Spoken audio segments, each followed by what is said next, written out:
சோழவந்தான் வைகை ஆற்றில் பச்சை பட்டுடுத்து இறங்கிய கள்ளழகர். பல்லாயிரக்கணக்கான பக்தர்கள் திரண்டு தரிசனம். மதுரை மாவட்டம் சோழவந்தான் வைகை ஆற்றில் பச்சை பட்டுடுத்தி தங்க குதிரையில் கள்ளழகர் இறங்கிய நிகழ்ச்சியை பல்லாயிரக்கணக்கான பக்தர்கள் திரண்டு ஆர்வத்துடன் தரிசித்தனர். மதுரை மாவட்டம் சோழவந்தானில் அமைந்துள்ளது அருள்மிகு ஜனகை நாராயண பெருமாள் திருக்கோவில். பழமை வாய்ந்த பிரசித்தி பெற்ற இக்கோவிலில் ஆண்டுதோறும் சித்ரா பௌர்ணமி தினத்தன்று ஜனகை நாராயண பெருமாள் கள்ளழகர் வேடம் பூண்டு வைகை ஆற்றில் இறங்குவது வழக்கம். வருடந்தோறும் மரத்திலால் ஆன குதிரை வாகனத்தில் ஆற்றில் இறங்கும் கள்ளழகர் இந்த ஆண்டு முதன் முறையாக தங்க குதிரையில் வைகை ஆற்றில் இறங்கினார்.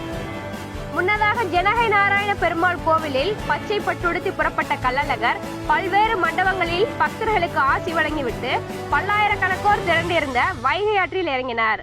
அப்போது அங்கு கூடியிருந்த பக்தர்கள் ஹரி கோவிந்தோ என்ற சரண கோஷம் முழங்க தண்ணீர் பீச்சி அடித்து அழகரை வரவேற்றனர். பின்னர் வைகை ஆற்றில் தென்கரையிலிருந்து வடகரைக்கு சென்றடைந்த கள்ளழகருக்கு சிறப்பு அர்ச்சனைகள் நடைபெற்றன.